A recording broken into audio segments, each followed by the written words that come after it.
All I'm going to say right now, at the start of this video, is that this is going to make people feel at odds with one another. That's right everyone, Dragon Ball Super the Manga Chapter 76 is here, and if you wanted to have something totally predictable, I can assure you that you will not, I repeat, you will not be getting that. Seriously, I am really relieved to be able to tell you that. I actually made a video the other day about my predictions for this chapter, so if you want to go and check out that video, do so after this review and see if I was right or not, and comment on it. I'll be doing more of these kind of predictions for the following chapter next month too, if you're interested. Anyway, I read this on Viz's online portal, so go read it there too. It's cool. Chapter 76, The Fate of the Saiyans. It's not exactly that much of a hype title, given their fate has been precarious many times over in the series. It's kind of the series' MO, but hey, it's a title which is accurate. Where we last left off is pretty obvious to most folks on the internet right now, I can imagine. We saw the debut of Ultra Ego Vegeta breaking the internet in a big way. You can check out this video to see exactly why he did that, and the beginning of his domination over Granolah. But then the prince took a little too long to actually enact his ultra ego-ness, and allowing the hunter to maximize his potential and gain another Sharingan! A second sharpshooter right yes, same thing. In any case, Vegeta got knocked back, he didn't lose, and now has to reevaluate what he's going to do going forward. Honestly, I feel that chapter was pretty good. And it was good to see Granolah getting a moment of humbling, and us getting some nice catharsis after months of this hunter whining and moaning and bleating, getting more and more irrational by the month. Might we see this reach a peak, and we start to see him calming down and perhaps, I don't know, listening to people? Right, let's begin our review of Dragon Ball Super Chapter 76. Let's go.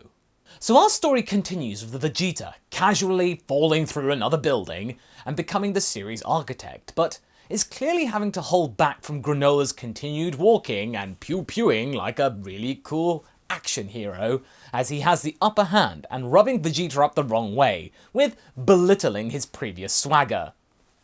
Same old, same old. However, this is enough to make Vegeta fall out of the form for a moment and collapses in some rubble when he is caught by surprise.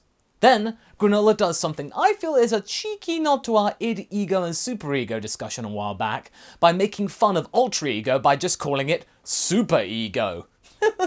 Silly letterers and localizers, that's Ultimate Gohan's super ego. Silly. In the midst of this, Granolah is pulling the full supervillain shtick by doing a Thanos and saying that the fate of the Saiyans is heralded by the universe and that the Saiyans are doomed to die. Perfect balance.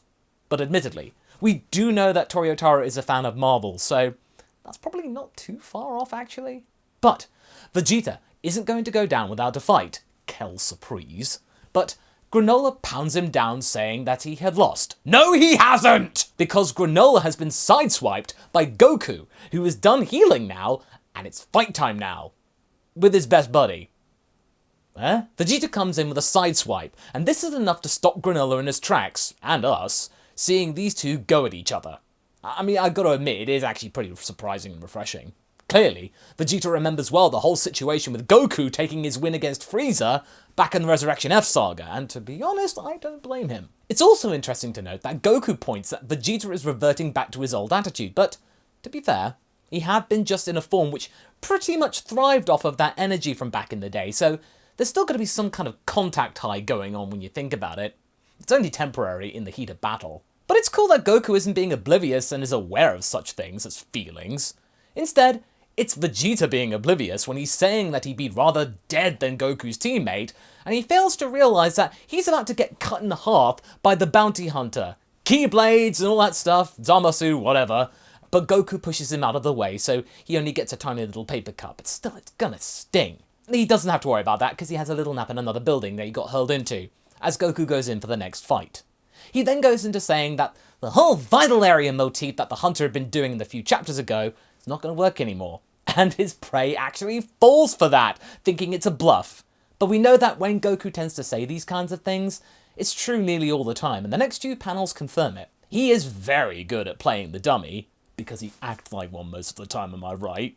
and he notes that when Granolah hits a vital area, he pauses for a second, and that's when Goku strikes. It's like whenever a JoJo's is explaining how they figure out a situation and it's completely like, how did I not think about that? But it's only Dragon Ball level, so it's neat, but nowhere near as complex. But Granolah is acting very supervillain-y and says that it won't make a difference because, oh, he's on the defensive. Well, yeah, he is, but that could be enough since Vegeta's now woken up again and is angry that his teammate has stolen things from him again. Resurrection bubbling up to the fore. Sadly though, Goku tires out, and Vegeta tags back in, sensing that with Granolah also discovering this newfound power of his, that he is going to tire out soon as well, which is a fair point actually. I don't think anyone's actually mentioned that before, but it's true. If Vegeta had that happen to him, well, I guess Granolah's going to be too obsessed to notice. However, this is enough to make Goku stand out of the way, which is progress, I guess? All Vegeta had to do was ask Goku nicely to stop? Well, I mean, nicely for Vegeta's standards. And sure enough, like Hav and I have been saying, all that talk of revenge has basically eroded whatever is left in Granolah's brain. I told you. Vegeta is basically dissing him for having no life and basically being 93 Broly. Again, he's right. I have to admit, it's just so funny just seeing Vegeta goad Granolah so much. Oh, look at me! I'm Granolah! I'm hell-bent on revenge and I have no life! I have no friends! Never stop. And then he's right back into Ultra Ego again after a nice nap, reiterating that it has no real limits, sending Granolah straight into a Shigerian settlement. Uh-oh. This is the best bit. I love this bit. Then Vegeta, after being a detective recently, takes a bite out of crime. Yeah, he actually did this. And despite Granolah not wanting to fight here in the middle of the Shigerian's home, Vegeta is basically saying that, oh, you've made your space bed, and now you gotta fight your way out of it. He's relentless. I like this Vegeta. And he actually gets his point proven in the next couple of pages. This pretty much sums up that this was the plan. Vegeta never intended to use Ultra Ego to the end to beat Granolah right at that moment. It was enough to make Granolah look bad and merciless in front of a mother and their kid. All of this in the middle of the rubble. Despite Granolah protesting not to be there, he should have just flown away. This is the perfect time for a flashback when Granolah ran into the church themselves near the start of the saga and we get to see his mother. Okay, cool, but then something bad happens before, like we saw earlier in the saga, and we cut back to present day. A reflection of the past, and Vegeta rubbing salt into the wound. Yes, I love this! And Granolah is falling for this time and time again. Instead of just giving up, he gets even angrier, hurling Vegeta out of the city. And he's pretty much now completely gone. I'm loving this. He hasn't given up. He's going to go down like a warrior. This is both of them. Doing his best to bring up the Saiyan evolve for Vegeta. They're almost going to actually willingly die together. It's a really cool shot, which means technically Vegeta never lost. It was going to be a draw. It's like the Black Knight going, okay, we'll call it a draw. But actually when you think about it, when Vegeta says that I couldn't bring up the resolve from back in my youth, it actually just goes to show how much he's genuinely grown. That he couldn't really bring back all the hatred of his youth. That he let Beerus down. But yeah, don't worry, Jeets. You've mellowed out. It's all part of growing up. However, Oatmeal and Monaito fly back into the area, and Oatmeal points Goku out to the old Namekian, and he is shocked. And then this shocks Granolah, as well, to the point where Goku knocks him over before he then takes himself and Vegeta out. And I think if Monaito had taken 10 seconds longer to explain himself, he probably would have been taken out by Granolah out of sheer frustration. And this is when the bombshells drop that you probably heard about already on the internet. But I'll say it anyway. Bardock saved Granolah and Monaito all those years ago. The only Saiyan who didn't deserve their wrath. And Granolah's met his kid. And the chapter ends. All in all, this chapter has addressed a lot of concerns that the fandom was starting to have. Don't worry, I'll get to the giant monkey form in the room in a moment. However, the one thing I liked to see was Goku doing what he does best, and that is learning how his opponent operates. By channeling Ki more to certain areas where he anticipates Granolah to strike, with his pressure point talents, he can therefore negate the danger of being knocked out, at least being less likely to be knocked out. Also, he can tell that his enemy doesn't seem to check to make sure somebody is down, so pretending to be knocked out and unconscious is more likely to work than not work now. I gotta admit, When I first saw this skill on display, I couldn't fathom how it could be worked around, but now I know. Good job, Goku. It means he doesn't have to always rely on Ultra Instinct alone. Super Saiyan Blue would do. Just focus ki in one area for a split second and then wha-bam! As for Vegeta, I'm glad that he didn't ultimately lose. The battle didn't have a clear winner either, as all three fighters had their strengths and weaknesses.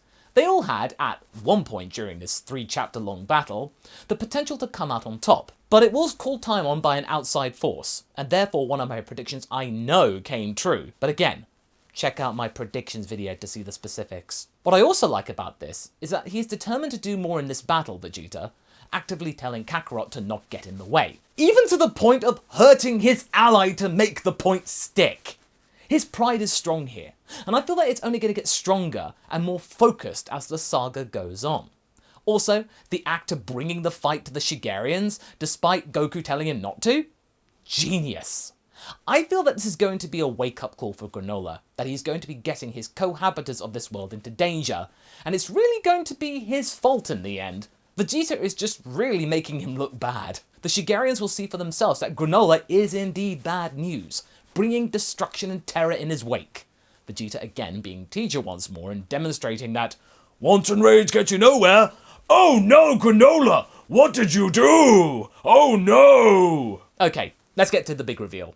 Bardock. Bardock actually had something to do with Granolah the Survivor's survival. Monaito reveals that it was Goku's father that made sure that he and Granolah were still alive to this day, and the only Saiyan to do so amidst the carnage of planet Cereal's decimation 40 years ago. This took me by surprise, and I love it. Ooh, nice! Believe me, I don't want to be right with these predictions. I don't want to get all the predictions right. That would then make the series predictable. I want to be surprised and reminded of earlier plot threads. You know, not a bait and switch. And this cameo from earlier on, back in the early part of this arc, has returned and actually means something. It wasn't a gratuitous panel or a bit of fan service for the sake of drumming up hype. It's there as a genuine part of the story, and that makes me so happy. Granted, a lot of people out there aren't going to like this one bit. I saw the spoilers, it's my job to do so, and there were tons of dread about Bardock being nice! Hashtag not our Bardock and whatnot. However, come on, it's not that big of a deal. Bardock's are a kid, an old geezer and a mum. Hardly worth squishing, he would reckon. So maybe it was less mercy on his part and more like apathy. We don't know. All that we do know is that Monaito wants to hear more from Goku, and this might be the thing to make Granolah finally stop what he is doing, or, you know, not, and ignore everything his father figure is going to say. I mean, he has previous of doing so, ignoring people. I really hope that doesn't happen. Oh yeah, I've got to tell you this, it was priceless. There was one theory kicking about when the leaks came out, that Granolah's mother and Bardock had a fling and produced this guy. I'm sorry, what? I mean, hey, this is a major curveball, and I'm glad to see perhaps the title character of this manga finally settled down and actually being a contributing member of society, but Granolah being half Saiyan? Okay. Well, hopefully you'll help our heroes instead of trying to destroy them. I mean, sure, we kinda knew Goku and Vegeta wouldn't die given the end of Z, but we can now figure out what's going to occur now, and oh yeah, Oatmeal? Did Oatmeal know about the Bardock connection and went to get Monaito to act out on this? What more does this trinket know that we don't know? Questions for later. But what did you folks think of this chapter? Do you feel that this was at the right time for us to get a path into the second act of the saga? Or was this too little too late for you and you're just still sad about Vegeta not getting a clear W? Let me know in the comments, and I shall see you next month for chapter 77, as well as my upcoming predictions video about it, spoiler free. Until then folks, catch you later.